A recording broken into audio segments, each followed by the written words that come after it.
Hi friends, പുതിയൊരു വീഡിയോയിലേക്ക് എല്ലാവർക്കും സ്വാഗതം. അങ്ങനെ വിശ്വൻ അങ്ങനെ പറയണത് കേൾക്കുമ്പോൾ തന്നെ മാഷ് പറയാണ്, ഇതൊക്കെ നിന്നോട് ആരാ പറഞ്ഞത്? നാട്ടുകാരെങ്ങനെയാണ് അച്ഛാ പറയുന്നത്? അപ്പോൾ മാഷ് പറഞ്ഞു, ഇത് ഉണ്ടാക്കിയ കഥയായിരിക്കുള്ളൂ, ഒരിക്കലും ഇക്ര അങ്ങനെ ചെയ്യാൻ വഴിയില്ല, പിന്നെ ഇങ്ങനെ ആൾക്കാരുടെ മുന്നിൽ കണ്ണ് വെട്ടിച്ച് അവനിങ്ങനെ നടക്കല്ലേ എന്തൊക്കെ ഇങ്ങനെ മാഷ് പറയുകയാണേ. അപ്പോൾ വിശ്വം പറയുന്നുണ്ട്, അറിയില്ല, ആൾക്കാർ ഇങ്ങനെയൊക്കെ തന്നെയാണ് പറയുന്നത്, അയാളെ ഇടിച്ചത് വിക്രം തന്നെയാണെന്നാണ് ഒരു പറച്ചിൽ. പക്ഷേ എന്നോട് പറഞ്ഞവരോട് ഞാൻ പറഞ്ഞത് അവനെ ചതിക്കാൻ വേണ്ടി ആൾക്കാർ ഇങ്ങനെ നുണ പറഞ്ഞിട്ടാണെന്ന് പറയുകയാണേ. അപ്പോൾ മാത്രമല്ല, ഇനിയിപ്പോൾ എന്നെയും നിങ്ങളെയും കൂടിയിട്ട് ജയിലിൽ സ്റ്റേഷനിലേക്ക് വിളിച്ച് വരുത്തിയ കാര്യം അവനെങ്ങാനും അറിഞ്ഞു കാണോ?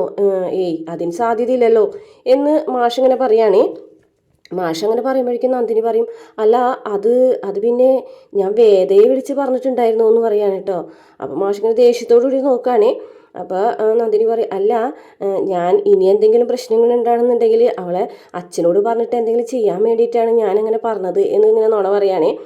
അങ്ങനെ പിന്നെ മാഷക്കും ചെറിയൊരു സംശയം തോന്നുകയാണ് കേട്ടോ.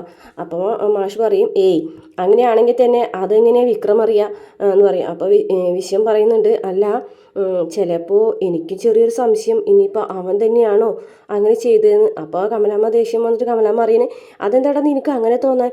ഇത് വിക്രത്തിനെ ചതിക്കാൻ വേണ്ടി ആൾക്കാർ പറഞ്ഞുണ്ടാക്കുന്ന കള്ളക്കഥയാണ്, ഈ കാര്യം കൂടി അവൻ്റെ തലയിൽ കെട്ടി വെക്കുകയാണല്ലോ എന്ന് പറയുകയാണേ. അപ്പോൾ വിശ്വം പറയുന്നുണ്ട്, ആ പോലീസുകാരനെ വിക്രമിൻ്റെ പേരൊന്നും പറഞ്ഞിട്ടില്ല, അയാളാകെ പേടിച്ച് വിറച്ചിരിക്കുകയാണെന്നാണ് പറഞ്ഞത് എന്ന് പറയുകയാണേ. അയാൾ പേരൊന്നും പറയുന്നുമില്ല, ആരാണ് ചെയ്തതെന്നും പറയുന്നില്ല എന്നൊക്കെ പറയും.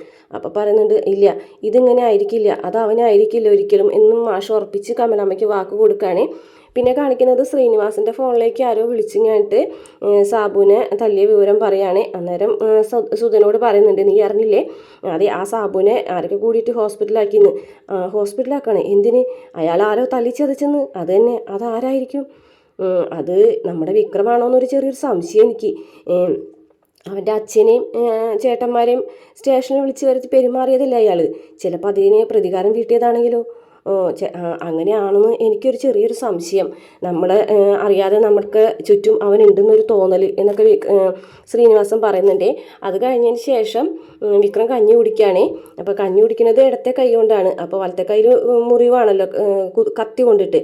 അപ്പോൾ വേദം വന്നിട്ട് കളിയാക്കാണ്ട ആദ്യം ചോദിക്കുന്നുണ്ട്, ഞാൻ കോരിത്തരുന്നു. വേണ്ട വേണ്ട, ഞാൻ ഇത് പ്രാക്ടീസ് ചെയ്യട്ടെ എന്ന് പറയട്ടോ. അപ്പോൾ വേദ പറയും, അത് ശരിയാണ്, പ്രാക്ടീസ് ചെയ്തോ. ഇനിയിപ്പോൾ ആരെങ്കിലും വലത്തെ കൈ തല്ലി ഓടിക്കുകയാണെന്നുണ്ടെങ്കിൽ തന്നെ ഇടത്തെ കൈ കൊണ്ട് കഞ്ഞി കുടിച്ച് പ്രാക്ടീസ് ചെയ്ത് വയ്ക്കുന്നത് നല്ലതാണ്. പിന്നെ ഇന്നേ വരെ എൻ്റെ വലത്തെ കൈ ഓടിഞ്ഞോ അല്ലെങ്കിൽ മറ്റുള്ള കൈ ഓടിഞ്ഞോ നീ കണ്ടിട്ടുണ്ടോ? ഇതുവരെ ഇല്ല, ഇനിയിപ്പോൾ അതിനുള്ള സാധ്യത ഇല്ലാതെ ഇരിക്കാമെന്ന് പറയാൻ പറ്റൂലല്ലോ എന്നൊക്കെ പറയാണ് കേട്ടോ. അപ്പോൾ വിക്രം പറയും, എന്താ, ഇനിയിപ്പോൾ നിൻ്റെ ചേട്ടനുണ്ടല്ലോ, ആ നാറി, അയാളെങ്ങാനും ഉറക്കത്തി തൻ്റെ കൈ വെട്ടി മാറ്റിയാലേ ഉള്ളൂ, അല്ലാതെ ഒരാൾക്ക് എൻ്റെ കൈ വെട്ടാനുള്ള ധൈര്യം ഇല്ല എന്ന് പറയുകയാണേ. എന്നിട്ട് വേദ പറയും, അങ്ങനെയാണെന്നുണ്ടെങ്കിലേ അടുത്ത് ആരെങ്കിലും വരുമ്പോൾ ശബ്ദം ഉണ്ടാക്കുന്ന ഒരു സെൻസർ വെച്ചാൽ മതി എന്ന് പറയാനിട്ട്. ചളി, നീ എൻ്റെ കുറ്റം പറയാറുണ്ടല്ലോ, എന്നിട്ട് ഇപ്പോൾ ചളി വാരി വിതറാണല്ലോ നീ എന്നൊക്കെ പറഞ്ഞ് കളിയാ. രണ്ടുപേരും അങ്ങോട്ടും ഇങ്ങോട്ടും തല്ലുപിടിക്കുകയാണേ. അപ്പോൾ വിക്രം പറയുന്നത്, ഈ കഞ്ഞിയൊക്കെ എങ്ങനെ അവിടെ നിന്ന് എടുത്തുകൊണ്ട് വരുന്നത്? ആരും കാണുന്നില്ല ഇതൊന്നും എന്ന് പറയണേ. ഞാൻ ആദ്യം ഇവിടെ കുക്ക് ചെയ്യാമെന്നാണ് വിചാരിച്ചത്, പക്ഷേ അമ്മ അമ്പലത്തിൽ പോയിരിക്കുക, ആ തക്കത്തിൽ ഞാൻ ഇത്തിരി കഞ്ഞി എടുത്തുകൊണ്ട് വന്നതാ. എന്തായാലും നല്ല രസമുണ്ട് ഇതൊക്കെ എന്ന് പറയണ്ട. നിനക്ക് നല്ല രസമായിരിക്കും, ഇത് ശരിക്കും ഒരു ജയിൽവാസം പോലെ തന്നെയാണെന്ന് പറയും. ചിലപ്പോൾ ഇതൊക്കെ നല്ല ഓർമ്മകളാണെങ്കിലോ, പണ്ടേ നമ്മളെ അച്ഛനും അമ്മയും ഒരു ദിവസം വീട്ടിൽ പൂട്ടിയിട്ട് പോയില്ലേ, അന്നത്തെ കാര്യങ്ങളൊക്കെ ഓർമ്മയുണ്ടോ എന്ന് ചോദിക്കുകയാണ് കേട്ടോ. അപ്പോൾ വിക്രം അതൊക്കെ കുറിച്ച് അങ്ങനെ ആലോചിക്കുകയാണ് കേട്ടോ. വേദന വീട്ടിലേക്ക് വീഴുന്ന കാര്യങ്ങളും അങ്ങനെയുള്ള കുറേ സംഭവങ്ങളൊക്കെ അന്നുണ്ടായില്ല, അതൊക്കെ ആലോചിച്ച് വിക്രം ചിരിക്കുകയാണ്. വിക്രം ഇപ്പോൾ ആലോചിച്ചത് അന്നത്തെ സംഭവങ്ങളല്ലേ.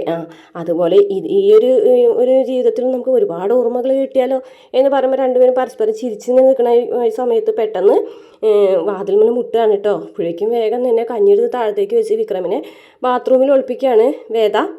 അപ്പോഴേക്കും ശങ്കരനാരായണനാണ് പുറത്ത് വന്ന് നിൽക്കുന്നത്. അപ്പോൾ വാതിൽ പറഞ്ഞിട്ട്, ഇതാരും അച്ഛനെന്താ എവിടെയാന്ന് ചോദിക്കട്ടെ. എന്താ, എനിക്കിങ്ങോട്ട് വന്നൂടെ? അല്ല, അച്ഛനിങ്ങോട്ട് വരുന്ന പതിവില്ലല്ലോ. പതിവില്ലാത്ത കാര്യങ്ങളാണല്ലോ ഇവിടെയൊക്കെ സംഭവിക്കുന്നത്. എന്തെന്ന് ചോദിക്കാൻ കേട്ടോ വേദ പെട്ടെന്ന്. അല്ല, നീ അവിടെ നിന്ന് പോകുന്നത് ഒരു പതിവില്ലാത്ത കാര്യം തന്നെയാണല്ലോ. പിന്നെ നീ അവിടെ നിന്ന് പോകുന്നതിന് ശേഷം ശ്രീനിവാസനെതിരെയുള്ള കേസൊക്കെ വാദിക്കാനായിട്ട് കോടതി പോയപ്പോൾ ഞാൻ സന്തോഷിച്ചു. നീ എന്തായാലും നിന്റെ പ്രൊഫഷൻ വിട്ടില്ലല്ലോ. പക്ഷേ ഇപ്പം അമ്മ പറയുന്നു നീ ഏത് നേരം നോക്കിയാലും മുറിക്കുള്ളിൽ തന്നെ ഇരിപ്പാണെന്ന്. അതെന്താ അങ്ങനെ? നീ എന്താ കോടതിയിലൊന്നും പോകാത്ത എന്ന് ചോദിക്കുകയാണ് കേട്ടോ. അപ്പോൾ വേദ പറയാണ്, അല്ല അത് പിന്നെ വരുണിൻ്റെ കൊലപാതകവും വിക്രമൻ അതിലുള്ള ഇൻവോൾവ്മെൻ്റൊക്കെ അറിഞ്ഞപ്പോൾ എനിക്ക് വല്ലാത്തൊരു വിഷമം, അതുകൊണ്ടാണ് എന്ന് പറയും കേട്ടോ. അവനൊരു ക്രിമിനലാണ്, അത് നിനക്കറിയില്ലേ എന്ന് പറയാൻ കേട്ടോ. വിക്രമിനെ കുറിച്ചാണ് പറയണത്. അപ്പോൾ വിക്രം ഇങ്ങനെ ബാത്റൂമിൽ നിന്നിട്ട് ഇതൊക്കെ കേൾക്കാണ് കേട്ടോ. അപ്പോൾ അവനെക്കുറിച്ച് ഇനി നീ ചിന്തിക്കൊന്നും വേണ്ട, നീ എന്തായാലും ഓഫീസിൽ പോകാൻ നോക്കുമെന്ന് പറയട്ടോ. ശരി അച്ഛാ, ഞാൻ ഓഫീസിലേക്കൊക്കെ പോയിക്കൊണ്ട് എന്ന് പറയട്ടോ. അപ്പോൾ വേദനോട് പറയുന്നുണ്ട് ശങ്കരനാരായണൻ, ഇനിയിപ്പോൾ ഈ കാര്യങ്ങളൊന്നും ആലോചിച്ചിരിക്കേണ്ട എന്നൊക്കെ പറയണമെങ്കിൽ പെട്ടെന്ന് കഞ്ഞി കാണാണ് കേട്ടോ. ഇതെന്താ കഞ്ഞി? അത് ഞാൻ കുടിക്കാനെടുത്തുണ്ടോന്നാണ് അച്ഛാ. ഞാൻ കുടിച്ചുകൊണ്ടിരിക്കുമ്പോൾ അച്ഛൻ വിളിച്ചതാ, അപ്പോൾ അതുകൊണ്ട് അത് അവിടെ വെച്ചതാ. വന്ന് ഭക്ഷണം പോലും നിനക്ക് മറ്റുള്ളവരുടെ മുന്നിൽ നിന്ന് കഴിക്കാൻ പറ്റാതായില്ലേ? ശരി നടക്കട്ടെ എന്ന് പറഞ്ഞിട്ട് അച്ഛൻ അങ്ങോട്ട് പുറത്തേക്ക് പോവുകയാണ് കേട്ടോ. വേഗം തന്നെ ചെന്നിട്ട് വേദ വാതിലൊക്കെ അടച്ച് കുറ്റിയിടാണ്. പിന്നെ കാണിക്കുന്നത് ശ്രീനിവാസൻ്റെ വീട്ടിലേക്ക് കുറേ പോലീസുകാർ വരികയാണ്. എന്നിട്ട് അറസ്റ്റ് വാറണ്ട് കൊടുക്കുകയാണ്. അത് വായിച്ച് നോക്കിയിട്ട് ശ്രീനിവാസൻ ഇങ്ങനെ ചിരിക്കാണ്ട്, ശരി ഇങ്ങനെ ഒരു മൂവ്മെൻറ്റ് ഉണ്ടായിരുന്നല്ലേ എന്നൊക്കെ ചോദിക്കുകയാണ്. അപ്പോൾ സുധ പറയാം, അറസ്റ്റോ എന്തീ പറയുന്നത് എന്ന് ചോദിക്കുകയാണ്. ഇത് ഞാൻ പ്രതീക്ഷിച്ചത് തന്നെയാണ്, എന്തായാലും നീ ആ രാമകൃഷ്ണ വക്കീലിനെ ഒന്ന് വിളിച്ച് കാര്യം പറഞ്ഞിരിക്കുമെന്ന് പറഞ്ഞിട്ട് പോവുകയാണ്. അങ്ങനെ ശ്രീനിവാസനെ അറസ്റ്റ് ചെയ്ത് കൊണ്ടുപോവുകയാണ്. പിന്നെ രാജേട്ടനും അനിയൻകുട്ടനും വിളിച്ച് താമസിക്കുന്ന സ്ഥലത്തേക്ക് ജോസഫ് വരികയാണ് കേട്ടോ. ഈ സമയം രാജേട്ടൻ ഒരു പഴയ റേഡിയോ ഒക്കെ ശരിയാക്കിക്കൊണ്ടിരിക്കുകയാണ്. ഇതെന്താ രാജേട്ടൻ റേഡിയോ ഒക്കെ ശരിയാക്കണല്ലോ, എത്ര നാളെന്ന് വിചാരിച്ച് ഇതിനൊരു ഒളിച്ച് താമസിക്കുന്നത് ജോസഫെ, എനിക്കിത് മടുത്തു, നമുക്ക് എന്തായാലും പുറത്തിറങ്ങിയാലോ എന്ന് ചോദിക്കുകയാണ് കേട്ടോ. ഞാൻ കുറച്ച് ഭക്ഷണമൊക്കെ കൊണ്ടുവന്നിട്ടുണ്ട്, ഇത് ആ വാസവൻ്റെ ആൾക്കാരെ അങ്ങനെ കണ്ടോ എന്ന് ചോദിക്കാണ്ട്. കണ്ടാലിപ്പോൾ എന്താ എന്ന് പറയട്ടോ. അതും ശരിയാണ്, നമ്മൾ എത്ര നാളെന്ന് വിചാരിച്ച് ഇതിൻ്റെ ഉള്ളിലിരിക്കണേ. ആ വർക്ക്ഷോപ്പിൽ സജീവം മാത്രമേ ഉള്ളൂ, നമുക്ക് നാളെ തുടങ്ങി വർക്ക്ഷോപ്പിൽ പോയാലോ, ഇലക്ഷൻ്റെ സമയമായതുകൊണ്ട് ഇനി അവരൊന്നും ചെയ്യാൻ സാധ്യതയില്ല എന്നൊക്കെ പറയുകയാണെ. ശരിയാണ്, ചിലപ്പോൾ സാധ്യതയില്ല, എന്തായാലും തീരെ അവരൊന്നും ചെയ്യില്ല എന്ന് പറയാൻ പറ്റില്ല. കാരണം അവരല്ലേ ഇപ്പോൾ ശ്രീനിസാറിനെ അറസ്റ്റ് ചെയ്യിപ്പിച്ചത്. ശ്രീനിസാറിനെ അറസ്റ്റ് ചെയ്തോ എന്ന് ചോദിക്കാനായിട്ട് രാജേട്ടൻ. അറസ്റ്റ് ചെയ്തു. അപ്പോൾ പിന്നെ പ്രശ്നമാണല്ലോ അത് കാര്യങ്ങൾ. അപ്പോൾ മാത്രമല്ല, ഇനിയിപ്പോൾ ആ സാബുവിനെ തല്ലിയത് വിക്രമാണെന്നുള്ളൊരു ഇതും കൂടി ഉണ്ട്. വിക്രമേ നമ്മുടെ മൂക്കിൻ തുമ്പത്ത് എവിടെയോ ഉണ്ടെന്നൊരു സംശയം എനിക്ക് രാജേട്ടൻ പറയാൻ കേട്ടോ. അപ്പോൾ ജോസഫ് ഒന്നും അറിയാത്ത പോലെ അതെ ശരിയാണെന്ന് പറഞ്ഞിട്ട് ചിരിച്ച് നിൽക്കുന്നുള്ളൂ കേട്ടോ, ഒന്നും പറയുന്നില്ലേ. പിന്നെ കാണിക്കുന്നത് ഇഷിത വേദര വീട്ടിലേക്ക് വരികയാണ്. അപ്പോൾ ആദ്യം പത്മത്തിന് മനസ്സിലാവില്ല, പിന്നെ കൂട്ടുകാരി എന്നൊക്കെ പറയുമ്പോൾ മനസ്സിലാവും കാര്യങ്ങളൊക്കെ. അങ്ങനെ വിശേഷങ്ങളൊക്കെ ചോദിക്കുകയാണ് കേട്ടോ. അങ്ങനെ വേദ മുകളിലുണ്ടെന്ന് ഞാൻ അങ്ങോട്ട് പൊക്കോളാന്ന് പറയുമ്പോൾ ദീപ്തി വരും കേട്ടോ. ദീപ്തിനെ പരിചയപ്പെടുത്തിയതിന് ശേഷം ദീപ്തിനോട് മുകളിലേക്ക് കൊണ്ടാക്കാൻ പറയുമ്പോൾ വേണ്ട ഞാൻ പൊക്കോണ്ടെന്ന് പറയും കേട്ടോ. വിഷിത പോയി കഴിയുമ്പോൾ പത്മം പറയാണ്, ഈ പെൺകുട്ടിയുടെ വിവാഹം ഒരിക്കലും മുടങ്ങിയിട്ടുണ്ട്, വിവാഹത്തിൻ്റെ അന്ന് തലകറങ്ങി വീണു, അങ്ങനെ ഹോസ്പിറ്റലിൽ കൊണ്ടുചെന്നപ്പോൾ ഈ കുട്ടി ഒരിക്കലും പ്രഗ്നൻ്റ് ആവില്ല എന്നുള്ളൊരു ന്യൂസ് കേട്ടപ്പോൾ ആ വിവാഹം മുടങ്ങി എന്ന് പറയും. പിന്നെ ശ്രീകാന്തിൻ്റെ പരിചയത്തിലുള്ള ഒരു ബിസിനസ്സുകാരനാണ് ഇഷിതനെ കല്യാണം കഴിച്ചതെന്നൊക്കെ പറയട്ടോ. ആൾ ഓർമ്മയില്ല എന്നുണ്ടെങ്കിലും വിശേഷങ്ങളൊക്കെ നന്നായിട്ട് ഓർമ്മയുണ്ടല്ലേ എന്ന് ദീപ്തി ചോദിക്കാം കേട്ടോ. അത് പിന്നെ ഇങ്ങനത്തെ സംഭവങ്ങളൊക്കെ നമ്മൾ മറക്കുമോ, എന്തായാലും ഞാൻ ജ്യൂസ് എടുത്ത് തരാം, നീ അത് മുകളിലേക്ക് കൊണ്ടു കൊടുക്ക് എന്ന് പറയുന്നുണ്ട് പത്മം. പിന്നെ വേദന വാതിലിൻ്റെ അവിടെ വന്ന് മുട്ടുമ്പോൾ വേദ ചെന്നിട്ട് വാതിലൊക്കെ തുറക്കണം. നീ വന്നോ എന്ന് പറഞ്ഞിട്ട് വേഗം തന്നെ അകത്തേക്ക് കയറ്റുകയാണ്. അങ്ങനെ കുറച്ച് ഡ്രസ്സ് ചെയ്യാനുള്ള മരുന്നും സംഭവങ്ങളൊക്കെ കൊണ്ടാണ് കേട്ടോ ഇഷിത വന്നിരിക്കുന്നത്. അങ്ങനെ വേഗം തന്നെ ആ ഒരു മെഡിസിനൊക്കെ കൊടുക്കണം, രീതിയിൽ ഡ്രസ്സ് ചെയ്യണം, മരുന്നൊക്കെ കാര്യങ്ങളൊക്കെ ഉണ്ട്. ഇപ്പം തൽക്കാലം ഞാനിപ്പോൾ ഡ്രസ്സ് ചെയ്ത് തരാമെന്ന് പറയുകയാണേ. അപ്പോൾ പറഞ്ഞു, എന്തായാലും നിന്നെ ഞാൻ സമ്മതിച്ചു, ഈ വീട്ടിൽ തന്നെ നീ വിക്രമിനെ താമസിപ്പിക്കണേ നിനക്ക് നല്ല ധൈര്യം ഉണ്ടെന്ന് പറയട്ടോ. ഇതൊരു ധൈര്യം മാത്രമല്ല, ഇതൊരു തരം വെല്ലുവിളിയും കൂടിയാണ് എന്ന് പറയട്ടോ. ആരോട് എന്ന് ചോദിക്കും. എൻ്റെ ഏട്ടനോട്, വിക്രമിനെ ഏട്ടൻ്റെ മുക്കിനുമ്പത്ത് തന്നെ താമസിപ്പിക്കുന്നതിൽ എനിക്കൊരു ത്രില്ലുണ്ട് എന്ന് പറയാണ്. മാത്രമല്ല ഇത്രയും സേഫ് ആയിട്ടുള്ള വേറെ സ്ഥലവും ഇല്ലല്ലോ എന്നൊക്കെ പറഞ്ഞിട്ട് വേദ ഇങ്ങനെ സംസാരിക്കുകയാണ്.